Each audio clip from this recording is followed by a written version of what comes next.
나의 모든 재산은 변호사가 잠시 멈춥니다. 유언장을 다시 한번 확인하는 듯합니다. 그의 얼굴에 당황스러운 기색이 스쳐 지나갑니다. 장남 김태준은 가슴이 두근거리기 시작합니다. 드디어 내 이름이 불리겠구나. 그는 속으로 생각하며 자세를 바로 합니다. 주변 친척들도 축하 인사를 준비하는 듯 그를 바라봅니다. 나의 모든 재산은 이순례 여사에게 상속합니다. 순간 장례식장이 얼어붙습니다. 이순례, 그게 누구입니까? 사람들은 서로를 바라보며 수군거리기 시작합니다. 김태준의 얼굴이 새하얗게 변합니다. 그러면 지금부터 어떤 사연이었는지 시작하도록 하겠습니다. 오늘따라 장례식장의 공기가 유독 무겁게 느껴집니다. 검은 양복을 차려입은 사람들이 조용히 속삭이며 자리를 잡아가는 모습이 마치 연극 무대를 보는 것 같습니다. 고 김 회장의 영정 사진 앞에는 하얀 국화꽃이 산처럼 쌓여 있고 그 뒤로는 가족들이 검은 상복을 입고 앉아 있습니다. 장남인 김태준 씨가 가장 앞자리에 앉아 있습니다. 50대 중반의 그는 평소보다 더욱 굳은 표정으로 정면을 바라보고 있습니다. 그의 시선 끝에는 검은 가방을 든 변호사가 서 있습니다. 오늘이 바로 아버지의 유언장을 공개하는 날이기 때문입니다. 정말 긴장되는구나. 둘째 아들이 형의 어깨에 손을 올리며 속삭입니다. 아버님께서 워낙 신중하신 분이셨으니까 분명 형에게 모든 걸 맡기셨을 거야. 주변 사람들도 고개를 끄덕입니다. 김 회장의 큰아들은 어려서부터 아버지를 따라 회사 일을 배웠고 대학도 경영학과를 나와 일찍부터 사업에 뛰어들었습니다. 누가 봐도 당연한 후계자였습니다. 변호사가 목을 가다듬으며 봉투를 꺼냅니다. 지금부터 고 김철수 회장님의 유언장을 낭독하겠습니다. 장례식장이 순간 조용해집니다. 심지어 밖에서 들리던 자동차 소리마저 멈춘 것처럼 느껴집니다. 본인 김철수는 정신이 명료한 상태에서 이 유언장을 작성합니다. 변호사의 목소리가 마이크를 통해 울려 퍼집니다. 사람들은 숨을 죽이고 다음 말을 기다립니다. 나의 모든 재산은. 변호사가 잠시 멈춥니다. 유언장을 다시 한번 확인하는 듯합니다. 그의 얼굴에 당황스러운 기색이 스쳐 지나갑니다. 장남 김태준은 가슴이 두근거리기 시작합니다. 드디어 내 이름이 불리겠구나. 그는 속으로 생각하며 자세를 바로 합니다. 주변 친척들도 축하 인사를 준비하는 듯 그를 바라봅니다. 나의 모든 재산은 이순례 여사에게 상속합니다. 순간 장례식장이 얼어붙습니다. 이순례, 그게 누구입니까? 사람들은 서로를 바라보며 수군거리기 시작합니다. 김태준의 얼굴이 새하얗게 변합니다. 잠깐요. 김태준이 벌떡 일어서며 소리칩니다. 이순례가 누구입니까? 우리 가족 중에 그런 이름을 가진 사람은 없는데요. 변호사가 당황하며 유언장을 다시 확인합니다. 이순례 여사는 현재 65세이시며 과거 고인의 댁에서 가정부로 일하셨던 분으로 기록되어 있습니다. 가정부라고요? 둘째 아들이 기가 막힌다는 듯 소리칩니다. 아버지가 가정부한테 모든 재산을 준다고요? 말이 됩니까? 장례식장이 웅성거리기 시작합니다. 저런 가정부가 상속자라니. 혹시 유언장이 가짜는 아닐까? 아니면 협박이라도 받으신 건 아닐까? 그때 장례식장 뒤편 구석자리에서 조용히 일어나는 할머니가 한 분 계십니다. 낡은 검은색 한복을 입고 흰 머리를 단정하게 빗어 넘긴 그 할머니가 바로 이순례입니다. 그녀의 손은 떨리고 있지만 눈빛만은 흔들리지 않습니다. 제가 이순례입니다. 그녀의 목소리는 작지만 또렷합니다. 모든 시선이 그녀에게 쏠립니다. 김태준이 성큼성큼 그녀 앞으로 다가갑니다. 당신이 이순례요? 당신이 어떻게 우리 아버지 재산을 상속받는다는 거요? 그의 목소리에는 분노와 당황이 섞여 있습니다. 이순례 할머니는 떨리는 다리로 천천히 앞으로 걸어갑니다. 회장님께서 정말 그렇게 유언을 남기셨나요? 그녀도 믿을 수 없다는 표정입니다. 변호사가 고개를 끄덕입니다. 네, 분명히 이순례 여사라고 명시되어 있습니다. 그리고 여기에 회장님의 인장과 서명이 정확히 되어 있습니다. 장례식장은 이제 완전히 난장판이 되었습니다. 가족들은 서로 눈짓을 주고받으며 속삭이고 하객들은 목소리를 높여 의견을 나눕니다. 30년 전쯤 김 회장 댁에서 일했던 가정부를 기억하는 사람도 몇 명 있었지만 대부분은 그녀가 누구인지조차 모르는 상황입니다. 이건 말이 안 됩니다. 장남의 부인이 소리칩니다. 분명히 유언장에 문제가 있을 거예요. 법정에서 다시 확인해야 합니다. 이순례 할머니는 고개를 숙이고 서 있습니다.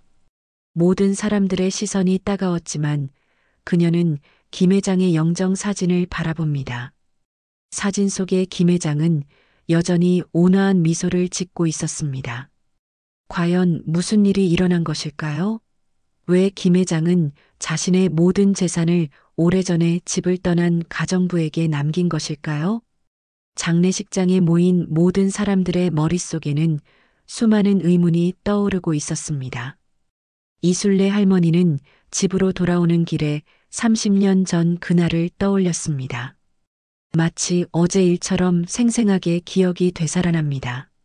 1994년 봄 27살의 이순례는 김 회장 댁의 새 가정부로 들어갔습니다. 남편을 일찍 잃고 혼자 두 아이를 키워야 했던 그녀에게는 절실한 일자리였습니다. 아이들아, 엄마가 열심히 일해서 너희들 대학까지 보내줄게. 매일 밤 잠든 아이들에게 속삭이던 다짐이었습니다. 김 회장 댁은 서울 강남의 커다란 저택이었습니다. 처음 그곳에 발을 들여놓았을 때의 떨림을 지금도 잊을 수 없습니다. 마당에는 정성스럽게 가꾸어진 정원이 있었고 거실에는 값비싼 그림들이 걸려 있었습니다. 하지만 그녀가 정말 놀란 것은 그 큰 집의 차갑고 조용한 분위기였습니다. 김 회장은 당시 40대 후반의 성공한 사업가였지만 집안에서는 늘 혼자였습니다. 부인은 몇 년 전 병으로 세상을 떠났고 큰아들 태주는 대학교 기숙사에서 생활하고 있었습니다. 둘째 아들과 막내딸만이 가끔 집에 와서 머물렀지만 그마저도 아버지와는 어색한 사이였습니다.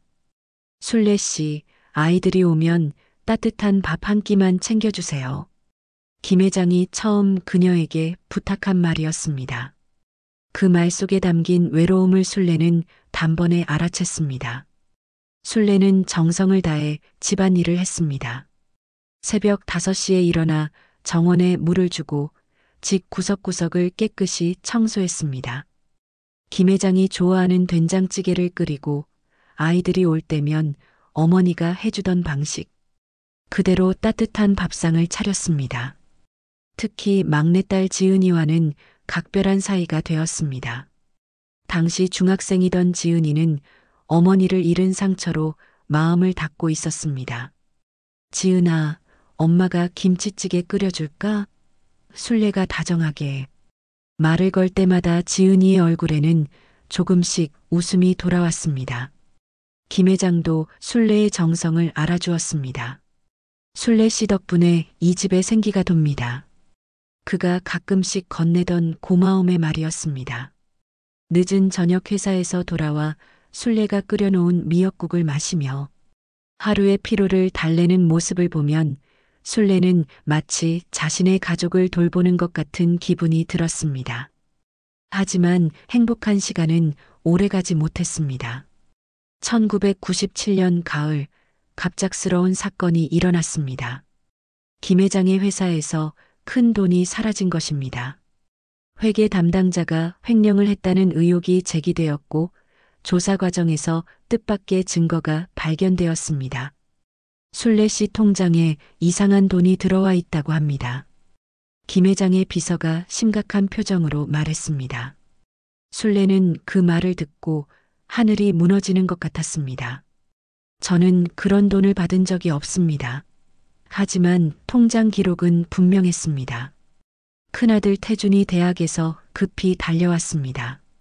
아버지, 이런 일이 우리 집에서 일어날 줄 몰랐습니다. 당장 경찰에 신고해야 합니다. 그의 목소리에는 분노가 가득했습니다. 김 회장은 며칠 동안 고민에 빠졌습니다. 순례를 믿고 싶었지만 증거는 너무나 명확했습니다. 회사 임직원들도 압박을 가했습니다. 회장님, 이런 일을 그냥 넘기면 회사 기강이 서지 않습니다. 결국 그해 겨울, 순례는 김 회장 댁을 떠나야 했습니다. 순례 씨, 정말 미안합니다. 김 회장이 마지막에 건넨 말이었지만 순례는 그 말의 진위를 알 수 없었습니다. 과연 그가 자신을 의심하는 것인지 아니면 다른 이유가 있는 것인지. 집을 나서는 날 막내딸 지은이가 울면서 매달렸습니다. 순례 이모, 정말 가야 해요? 저는 이모가 나쁜 사람이 아니라는 걸 알아요. 하지만 순례는 아이를 더 이상 힘들게 할 수 없었습니다. 그 후 30년 동안 순례는 혼자 힘으로 두 아이를 키웠습니다. 식당에서 설거지를 하고 청소 일을 하며 악착같이 돈을 모았습니다. 다행히 두 아이는 모두 대학을 졸업하고 좋은 직장에 취직했습니다. 엄마 고생 많으셨어요. 아이들이 첫 월급을 가져다 주던 날의 기쁨을 지금도 잊을 수 없습니다. 하지만 순례의 마음 한구석에는 늘 김 회장 댁에서의 기억이 남아 있었습니다. 특히 자신이 정말 그 돈을 받았는지에 대한 의문은 평생 풀리지 않은 숙제였습니다. 내가 정말 그런 일을 했을까? 아니면 누군가 나를 모함한 걸까?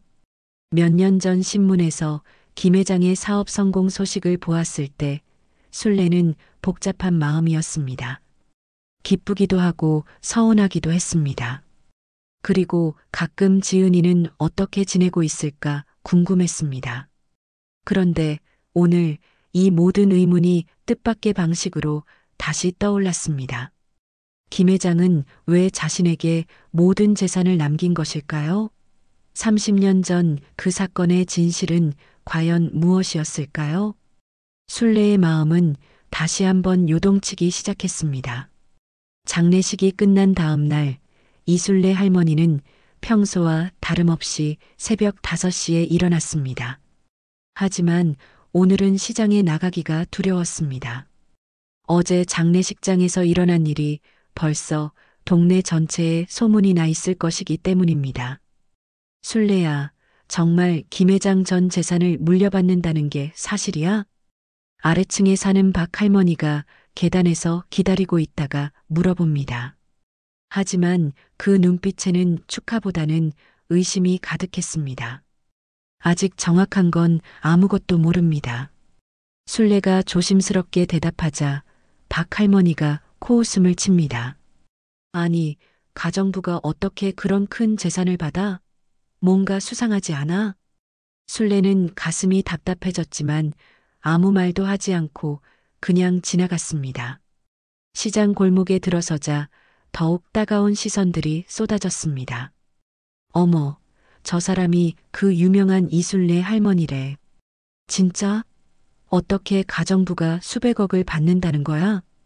분명히 뭔가 있을 거야. 그냥 줄 리가 없잖아. 평소 단골로 다니던 생선가게 앞에서 순례는 발걸음을 멈췄습니다.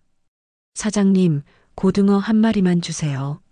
하지만 생선가게 사장의 태도가 예전과 달랐습니다.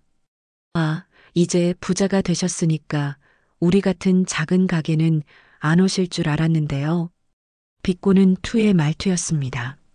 그런데 정말 궁금한데 어떻게 그런 큰 돈을 받게 되신 거예요? 혹시 김 회장하고 특별한 사이였던 건 아니죠? 순열은 얼굴이 빨갛게 달아올랐습니다. 그런 말씀은 하지 마세요. 저는 그냥 성실히 일했을 뿐입니다. 에이, 그럴 리가요. 요즘 세상에 공짜는 없어요. 생선가게 사장이 손을 흔들며 말합니다. 분명히 뭔가 비밀이 있을 거예요. 아니면 유 원장이 가짜이거나. 그때 옆에서 듣고 있던 다른 손님들이 끼어들기 시작했습니다. 맞아요. 요즘 유 원장 위조 사건도 많잖아요. 아니면 협박이라도 한 건 아닐까요? 나이 드신 분들은 판단력이 흐려지니까. 술래는 더 이상 견딜 수 없어서 고등어도 사지 못하고 그냥 돌아서 나왔습니다. 뒤에서 들려오는 수군거리는 소리가 마치 날카로운 칼처럼 가슴을 찔렀습니다. 한편 김태준은 변호사 사무실에서 분노를 터뜨리고 있었습니다. 말이 됩니까? 30년 전에 우리 집에서 일했던 가정부한테 전 재산을 준다고요? 분명히 뭔가 잘못된 거예요. 변호사가 차분하게 설명합니다. 유 원장을 정밀 감정한 결과 위조의 흔적은 전혀 발견되지 않았습니다. 김 회장님의 필체와 인장이 모두 정확하고 작성 날짜도 올해 초로 되어 있습니다. 그럼 아버지가 정신이 온전하지 않으셨던 거죠. 태준의 부인이 소리칩니다. 치매라거나 우울증 때문에 정상적인 판단을 할 수 없으셨던 거예요.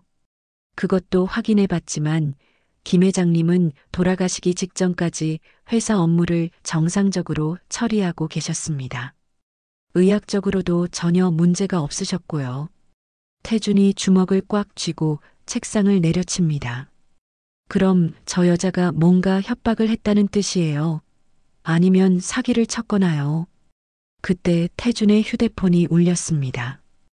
회사 직원으로부터 온 전화였습니다. 사장님, 큰일 났습니다. 기자들이 회사 앞에 몰려와서 난리예요. 이순례 씨에 대한 취재를 하겠다고 합니다.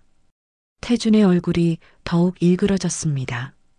이미 언론에까지 소문이 퍼진 것입니다. 그날 저녁 뉴스에서는 이례적인 상속 사건으로 대서특필했습니다.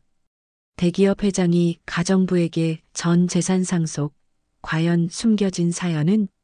방송에서는 김 회장의 성공 스토리와 함께 이순례 할머니의 사진까지 공개되었습니다. 30년 전 횡령 의혹 사건까지 다시 언급되면서 순례는 하루아침에 전국적인 화제거리가 되어버렸습니다. 시청자 여러분들은 어떻게 생각하십니까? 과연 이 할머니가 정당한 상속자일까요? 진행자의 질문에 시청자들의 댓글이 폭주했습니다. 분명히 뭔가 수상해요. 요즘 같은 세상에 그런 일이 있을 리 없어요. 가정부 주제에 분수를 모르네요. 김 회장 가족들이 너무 불쌍해요. 순례는 아들네 집에서 뉴스를 보다가 눈물을 흘렸습니다. 엄마, 괜찮으세요? 며느리가 걱정스럽게 물어보지만 사실 며느리의 눈빛에도 의심이 섞여 있었습니다. 정말 아무것도 안 하셨어요? 큰아들도 조심스럽게 묻습니다. 혹시 김 회장님하고 무슨 특별한 약속이라도 있으셨던 건 아니에요? 순례는 고개를 저었습니다. 정말 아무것도 모르겠다. 왜 회장님이 나한테 그런 유언을 남기셨는지. 밤늦게 집으로 돌아온 순례는 거울 앞에 앉았습니다. 주름진 얼굴과 하얀 머리카락을 보며 스스로에게 물었습니다. 나는 정말 그런 큰 재산을 받을 자격이 있는 사람일까? 사람들 말이 맞는 건 아닐까? 하지만 마음 깊은 곳에서는 다른 목소리가 들렸습니다. 30년 전 그 일도 결국 억울했던 것처럼 지금도 나는 아무 잘못이 없다. 그래도 세상의 시선은 너무나 차가웠습니다. 창밖에서는 기자들이 아직도 기다리고 있었고 이웃들의 수군거리는 소리가 들려왔습니다. 순례는 이 모든 시련을 과연 견뎌낼 수 있을까 걱정이 되었습니다. 과연 진실이 밝혀지는 날이 올까요? 이순례 할머니가 가장 힘들어하던 그 무렵 뜻밖의 전화 한 통이 걸려왔습니다. 발신자 표시에는 김지은이라고 나와 있었습니다. 술래는 손이 떨렸습니다. 30년 만에 듣는 그 이름이었습니다. 여보세요. 혹시 이순례 이모님이신가요? 전화기 너머로 들려오는 목소리는 분명 어른 여성의 목소리였지만 순례에게는 여전히 어린 지은이로 들렸습니다. 지은아, 정말 지은이니? 순례의 목소리가 떨렸습니다. 네, 이모님. 정말 오랜만이에요. 지은의 목소리에도 눈물이 섞여 있었습니다. 이모님을 꼭 뵙고 싶어요. 시간 되실 때 만나 뵐 수 있을까요? 다음 날 오후 순례는 지은이와 한강공원 벤치에서 만났습니다. 중학생이었던 그 아이는 이제 40이 넘은 성숙한 여성이 되어 있었습니다. 하지만 순례를 보는 눈빛만은 여전히 그때 그 따뜻한 아이 그대로였습니다. 이모님, 지은이가 순례의 손을 꼭 잡으며 말했습니다. 30년 동안 정말 보고 싶었어요. 이모님이 집을 떠나시던 그날부터 계속요. 순례는 지은이의 얼굴을 유심히 바라보았습니다. 세월이 많이 흘렀지만 여전히 그때의 순수한 모습이 남아 있었습니다. 지은아, 이제 많이 컸구나. 결혼은 했니? 네, 결혼해서 아이도 둘 있어요. 지은이가 스마트폰으로 가족 사진을 보여줍니다. 이모님, 제가 결혼할 때도 아이들 낳을 때도 계속 이모님 생각을 했어요. 이모님이 계셨다면 얼마나 좋았을까 하고 순례의 눈에 눈물이 맺혔습니다. 미안하다, 지은아. 이모가 그때 그렇게 급하게 떠나서. 아니에요, 이모님. 지은이가 고개를 저었습니다. 이모님은 아무 잘못이 없으세요. 제가 다 알고 있어요. 순례가 놀란 표정으로 지은이를 바라봤습니다. 뭘 안다는 거니? 지은이는 깊게 숨을 들이쉬었습니다. 사실은 30년 전 그 사건 말이에요. 이모님이 횡령을 했다는 그 일 말이에요. 진범이 따로 있었다는 걸 아버지가 나중에 알게 되셨어요. 뭐라고? 순례가 깜짝 놀라며 되묻습니다. 회사 회계 담당자가 진짜 범인이었어요. 그 사람이 이모님 통장을 몰래 만들어서 돈을 빼돌린 거였어요. 하지만 그 사실을 알았을 때는 이미 이모님이 집을 떠나신 지 한참 후였고 순례는 가슴이 두근거렸습니다. 그럼 회장님이 그 사실을 알고 계셨다는 거니? 지은이가 고개를 끄덕였습니다. 네, 아버지는 그 이후로 계속 이모님을 찾으려고 하셨어요. 사과드리고 싶어 하셨고 이모님의 억울함을 풀어드리고 싶어 하셨어요.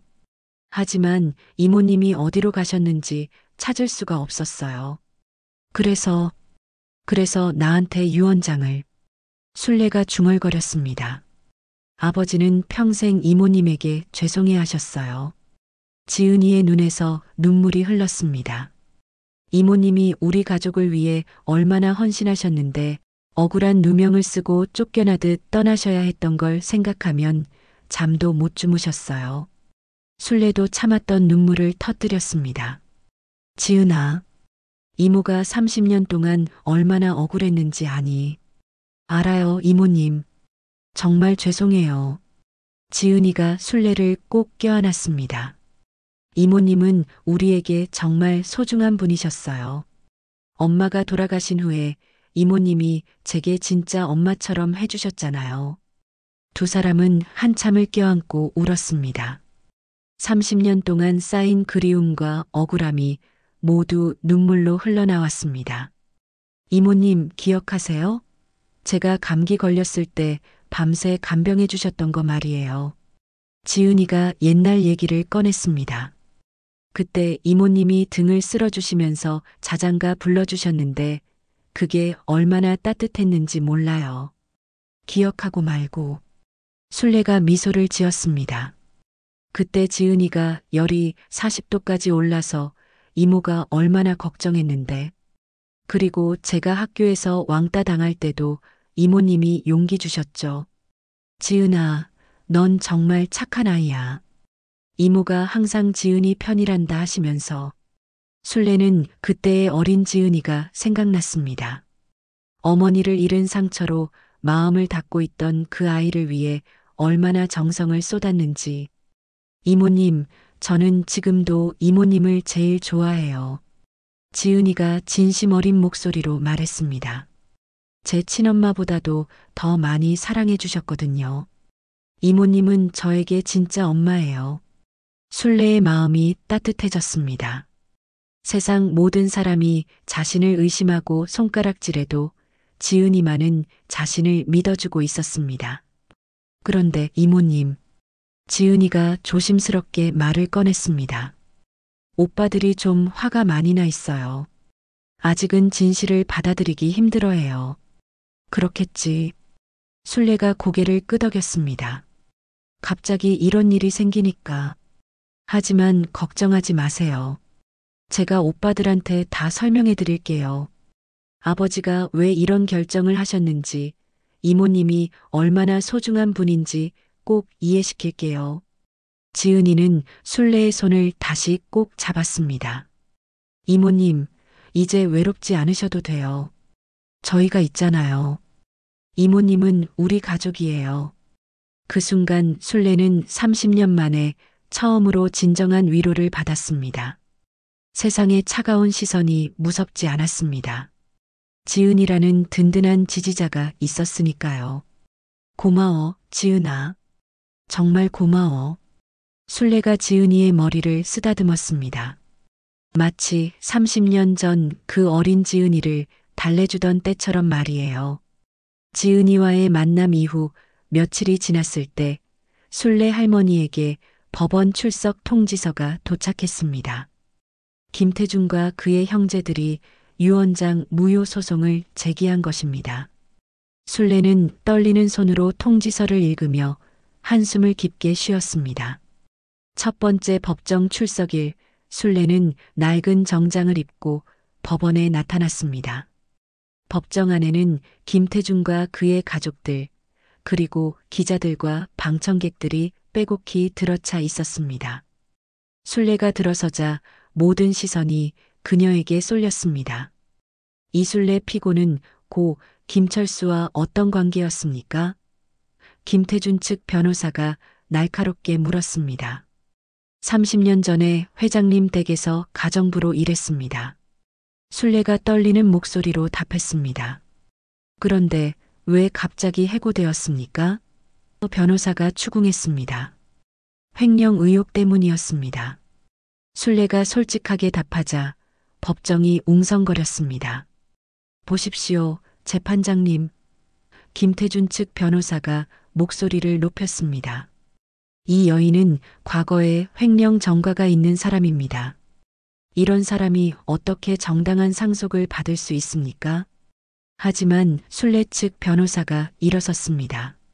재판장님, 그 횡령 사건은 나중에 진범이 따로 밝혀진 사안입니다. 피고인은 무고한 피해자였습니다.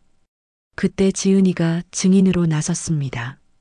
재판장님, 30년 전 사건의 진실을 말씀드리겠습니다. 지은이는 아버지가 생전에 했던 말들을 차근차근 증언했습니다. 회계 담당자가 진범이었다는 것, 아버지가 평생 술래를 찾아 사과하려 했다는 것을 모두 털어놓았습니다. 김태준이 벌떡 일어섰습니다. 지은아, 내가 지금 뭘 하는 거야? 우리 가족을 배신하는 거야? 오빠, 이건 배신이 아니라 진실이에요. 지은이도 목소리를 높였습니다.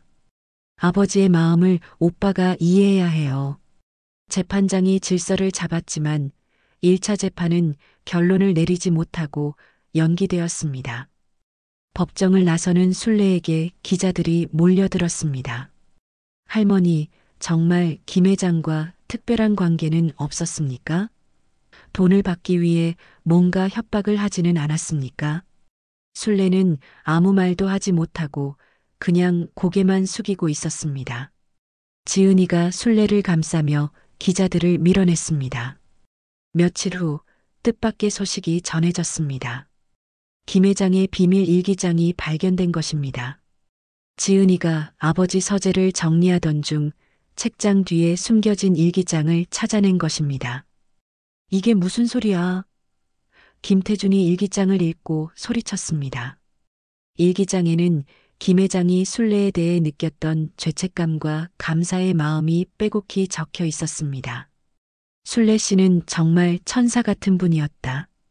아이들을 친자식처럼 돌봐주시고 나에게는 가족 같은 존재였다. 그런데 내가 의심했다. 정말 죄송한 일이다.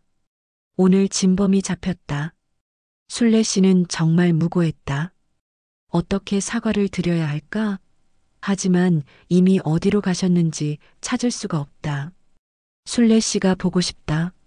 지은이가 엄마를 그리워할 때마다 순례 씨 생각이 난다.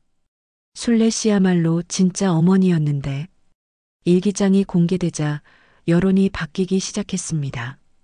사람들은 김 회장의 진심을 이해하게 되었고 순례에 대한 시선도 달라졌습니다. 하지만 김태준은 포기하지 않았습니다. 이 일기장도 조작될 수 있는 거 아닙니까? 그는 필적 감정을 요구했고 일기장의 진위를 둘러싼 또 다른 논란이 일었습니다. 2차 재판에서 필적 전문가가 나왔습니다. 이 일기장은 분명히 김 회장님이 직접 쓰신 것이 맞습니다. 조작의 흔적은 전혀 발견되지 않았습니다. 하지만 김태준 측에서는 일기장의 일부 페이지가 나중에 추가된 것 같다며 계속 의혹을 제기했습니다. 순열은 또다시 법정에서 모든 사람들의 의심스러운 시선을 받아야 했습니다. 할머니는 정말 아무것도 모르신다는 겁니까? 김태준이 직접 순례에게 물었습니다. 왜 우리 아버지가 당신에게 그런 유언을 남기셨는지 정말 모른다는 겁니까? 순례가 떨리는 목소리로 답했습니다. 정말 모릅니다. 저도 너무 놀랐습니다. 그럼 상속을 포기하시면 됩니다. 김태준이 소리쳤습니다. 우리 가족이 이렇게 힘들어하는데도 끝까지 우기실 건가요? 순례는 답을 하지 못했습니다. 사실 마음 한편으로는 이 모든 것을 포기하고 싶었습니다. 너무나 힘들었기 때문입니다. 그때 지은이가 일어났습니다. 오빠 그만해요. 이모님이 얼마나 힘들어 하시는데. 3차 재판이 열리던 날 결정적인 증거가 나타났습니다. 김 회장의 주치의가 증인으로 나서서 말했습니다. 김 회장님께서는 생전에 자주 이순례 씨에 대한 이야기를 하셨습니다. 내가 잘못 판단해서 억울하게 내보낸 분이다. 꼭 보상을 해드리고 싶다고 하시면서요.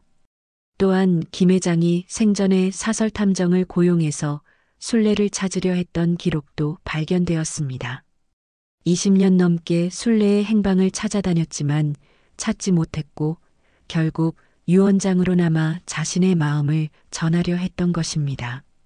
이 모든 증거들이 나오자 김태준도 더 이상 반박할 말이 없었습니다.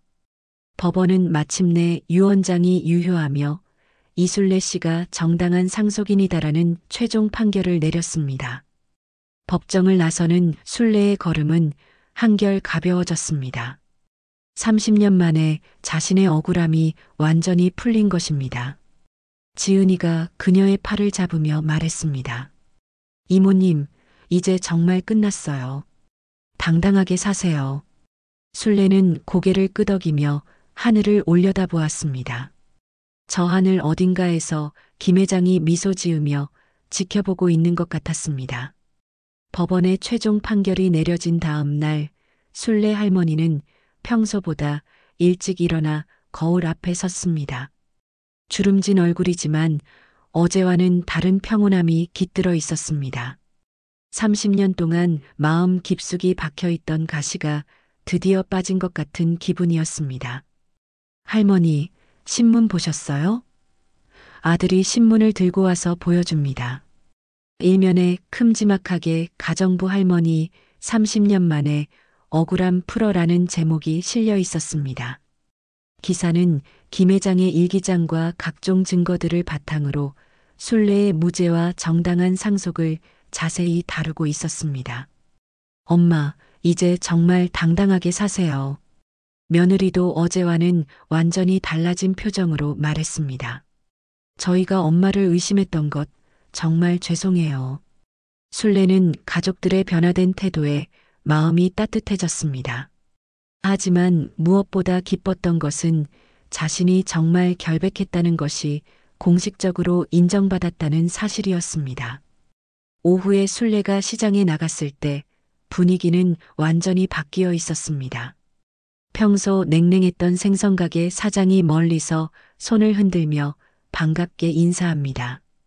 이 할머니, 정말 축하드립니다. 생선가게 사장이 싱글벙글하며 다가옵니다. 신문에서 다 봤어요. 정말 대단하세요. 아니에요, 별거 아닙니다. 순례가 겸손하게 답하자 사장이 고등어를 큰 것으로 골라주며 말했습니다. 이거 서비스입니다. 제가 할머니를 의심했던 거 정말 죄송해요. 할머니가 그런 분이 아니라는 걸 진작에 알아봤어야 했는데. 채소가게 할머니도 달려와서 순례의 손을 잡았습니다. 순례야, 내가 너한테 얼마나 미안한지 몰라. 괜한 소리 했던 거 용서해줘. 괜찮습니다, 할머니. 다들 이해할 만했어요. 순례는 오히려 이웃들을 위로해 주었습니다. 그날 저녁 뉴스에서는 진실은 승리한다는 제목으로 순례의 이야기를 자세히 보도했습니다. 30년 전 억울한 누명을 쓰고 쫓겨났던 가정부가 마침내 명예를 회복했다는 감동적인 스토리였습니다. 시청자 여러분, 이 할머니의 이야기는 우리에게 많은 것을 생각하게 합니다. 앵커가 진지한 목소리로 말했습니다. 성급한 판단과 편견이 얼마나 한 사람의 인생을 힘들게 만들 수 있는지, 그리고 진실이 밝혀지기까지 얼마나 오랜 시간이 걸릴 수 있는지를 보여주는 사례입니다. 며칠 후 순례에게 김태준으로부터 전화가 걸려왔습니다. 목소리는 많이 가라앉아 있었습니다. 할머니, 제가 할머니한테 정말 죄송한 짓을 했습니다. 김태준의 목소리에는 진심 어린 사과가 담겨 있었습니다. 지은이한테 들었어요. 할머니가 우리를 얼마나 사랑해 주셨는지. 그런데 저는 괜찮습니다, 태준아. 순례가 따뜻하게 말했습니다. 너도 갑작스러운 일이라 놀랐을 거야. 이모가 다 이해한다. 정말 죄송합니다. 김태준이 울먹이며 말했습니다. 아버지 마음을 이해 못했어요. 할머니가 우리에게 얼마나 소중한 분인지 몰랐어요. 그 주말 지은이의 제안으로 김회장 댁에서 가족 모임이 열렸습니다. 30년 만에 그 집에 발을 들여놓는 순례의 가슴은 벅차올랐습니다. 집은 많이 바뀌었지만 정원의 느티나무는 그대로였습니다. 이모님, 어서 오세요. 지은이가 순례의 손을 잡고 안으로 안내합니다. 거실에는 김태준과 둘째 아들, 그리고 그들의 가족들이 모두 모여 있었습니다. 김태준이 일어나서 깊게 고개를 숙였습니다. 할머니, 정말 죄송합니다. 그리고 감사합니다. 무슨 소리야, 태준아. 순례가 김태준의 손을 잡으며 말했습니다. 이모가 너희들을 얼마나 사랑했는데 지금도 마찬가지야. 둘째 아들도 다가와서 사과했습니다. 할머니, 저도 정말 죄송해요. 할머니를 오해했어요. 다들 괜찮다. 이제 우리 다시 가족이 되자. 순례의 말에 모든 사람들의 눈에 눈물이 고였습니다. 지은이가 준비해온 앨범을 꺼냈습니다. 이모님, 이거 보세요.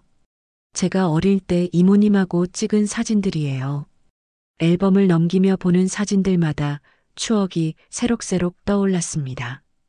지은이를 안고 웃고 있는 순례의 모습, 아이들과 함께 정원에서 놀고 있는 모습, 생일상을 차려주는 모습들. 정말 행복했던 시간들이었어요. 지은이가 말했습니다. 이모님이 계셨기 때문에 저희는 외롭지 않았어요. 김태준의 아내가 조심스럽게 말을 꺼냈습니다. 할머니, 그 많은 상속 재산 어떻게 하실 계획이세요? 순례가 잠시 생각하더니 말했습니다. 사실 나는 그 큰 돈이 필요하지 않아. 내 나이에 뭘 하겠어. 다만 회장님의 마음만 받으면 돼. 그럼 어떻게 하시려고요? 지은이가 궁금해서 물었습니다. 회장님 이름으로 장학재단을 만들려고 해. 순례가 조용히 말했습니다. 어려운 가정의 아이들이 공부할 수 있도록 도와주고 싶어. 그게 회장님이 원하시는 일일 것 같아.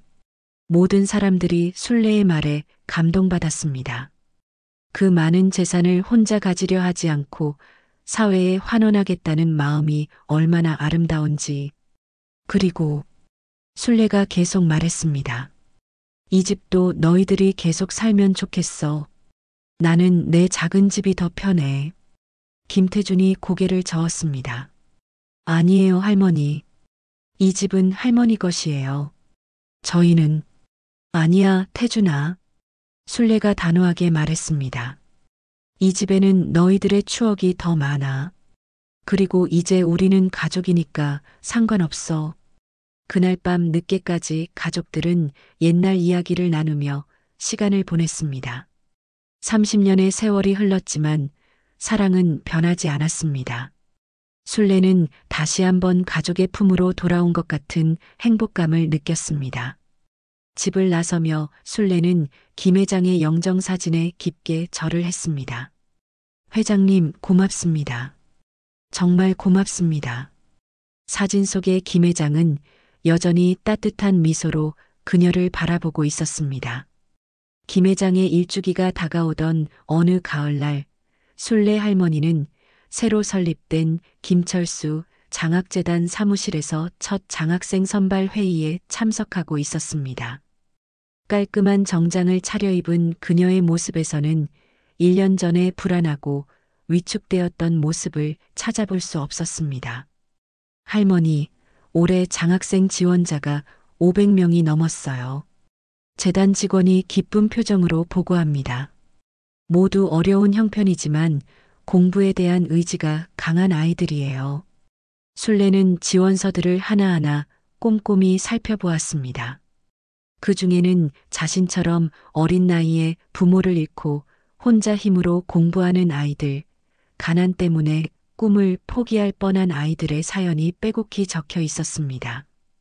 이 아이들을 보면 옛날 내 아이들 생각이 나네요. 순례가 지원서를 보며 말했습니다. 누구나 공부할 기회는 있어야 해요. 회장님도 그렇게 생각하셨을 거예요. 재단을 통해 선발된 첫 번째 장학생들과의 만남이 있던 날, 순례는 아이들 한 명 한 명과 악수를 나누었습니다. 할머니, 정말 감사합니다. 고등학생 한 명이 눈물을 글썽이며 말했습니다.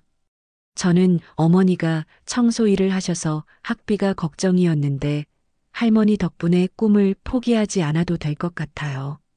아니야, 얘야. 순례가 그 아이의 어깨를 다독여주며 말했습니다. 이건 할머니가 주는 게 아니라 하늘에 계신 김 회장님이 주시는 거야. 열심히 공부해서 훌륭한 사람이 되렴. 그날 오후 순례는 김 회장의 묘소를 찾았습니다. 1년 전 그 큰 소동이 있었던 것이 믿어지지 않을 만큼 평온한 분위기였습니다. 국화꽃 한 다발을 올리며 순례는 조용히 말을 걸었습니다. 회장님, 장학재단이 잘 시작되었어요. 올해 50명의 아이들이 도움을 받게 되었고 내년에는 더 많은 아이들을 도울 수 있을 것 같아요. 순례의 목소리는 차분하면서도 뿌듯함이 가득했습니다. 30년 전 그 일, 이제 정말 다 지나갔어요. 회장님이 왜 그런 결정을 하셨는지 이제는 알 것 같아요. 단순히 저에게 보상하려는 것만이 아니었겠죠. 그 돈이 좋은 곳에 쓰이기를 바라셨던 거겠죠. 바람이 살랑 불어와 순례의 흰 머리카락을 흩날렸습니다. 마치 김 회장이 잘했다고 말해주는 것 같았습니다. 저녁에 지은이네 집에서 가족 저녁 식사를 하던 중 지은이가 순례에게 물었습니다. 이모님, 이제 정말 행복하세요? 순례는 잠시 생각하더니 미소를 지었습니다. 응, 정말 행복해. 하지만 그게 돈 때문이 아니야. 너희들이 다시 이모를 받아들여주고 무엇보다 내가 결백하다는 것이 밝혀졌기 때문이야. 이모님은 정말 대단하세요. 김태준이 진심 어린 목소리로 말했습니다. 저라면 그 많은 돈을 다 기부하지는 못했을 거예요. 그 돈은 원래 내 것이 아니야. 순례가 고개를 저었습니다. 회장님이 나를 통해서 세상에 선한 일을 하고 싶으셨던 거야. 나는 그냥 그 뜻을 전해드리는 사람일 뿐이야. 지은이의 큰아들이 할머니 무릎에 앉으며 말했습니다. 할머니, 우리 선생님이 그러는데 할머니가 텔레비전에 나왔대요. 정말이에요? 그래, 할머니가 유명해졌어. 순례가 웃으며 말했습니다. 하지만 유명해진 것보다 더 중요한 건 올바른 일을 하는 거란다. 몇 달 후 순례는 한 방송국에서 특별 다큐멘터리 촬영을 위한 인터뷰를 했습니다. 할머니께서 이번 일을 통해 가장 깊이 깨달으신 것이 있다면 무엇인가요? 순례는 잠시 먼 곳을 바라보다가 천천히 대답했습니다. 진실은 늦더라도 반드시 밝혀진다는 것입니다. 그리고 사람 사이의 진짜 사랑은 시간이 지나도 변하지 않는다는 것이죠. 30년이라는 긴 시간 동안 억울함을 참아오시면서 가장 힘들었던 순간은 언제였나요? 제일 힘들었던 건 제 아이들마저 저를 의심할까봐 걱정했던 때였어요. 순례의 목소리에 잠시 떨림이 있었습니다. 하지만 아이들은 끝까지 저를 믿어줬어요. 그게 제게는 가장 큰 힘이었습니다. 앞으로의 계획이 있으시다면요? 남은 시간 동안 재단 일을 열심히 할 생각입니다. 순례가 환하게 웃었습니다. 그리고 지은이네 손주들도 자주 봐줘야죠. 이제 진짜 할머니가 되었으니까요. 인터뷰가 끝나고 집으로 돌아오는 길에 순례는 문득 30년 전을 떠올렸습니다. 그때는 정말 절망적이었습니다. 억울한 누명을 쓰고 쫓겨나면서 내 인생은 끝났구나 싶었습니다. 하지만 지금 생각해보니 그때가 끝이 아니라 새로운 시작이었던 것 같습니다. 그날 밤 순례는 일기장에 이렇게 적었습니다. 오늘로 김 회장님 일주기가 지났다. 1년 전만 해도 상상할 수 없었던 일들이 많이 일어났다. 억울함이 풀렸고 가족들과 다시 만났고 좋은 일도 많이 할 수 있게 되었다. 인생이라는 것이 참 신기하다. 끝이라고 생각했던 곳에서 새로운 시작이 기다리고 있었다. 70이 다 되어서 이런 경험을 하게 될 줄 몰랐다. 이제 나는 더 이상 억울한 가정부가 아니다. 나는 사랑받는 이모이고 존경받는 할머니이며 아이들에게 희망을 주는 사람이다. 앞으로 남은 시간이 얼마나 될지 모르지만 매일매일을 감사하며 살아가리라. 회장님, 정말 고맙다. 당신 덕분에 내 인생의 진짜 의미를 찾았다. 창밖으로는 첫눈이 내리기 시작했습니다. 하얀 눈송이들이 세상을 새롭게 덮어가는 모습을 보며 순례는 미소를 지었습니다. 끝이 아니었습니다. 새로운 시작이었을 뿐입니다. 그리고 그 시작은 지금도 계속되고 있었습니다.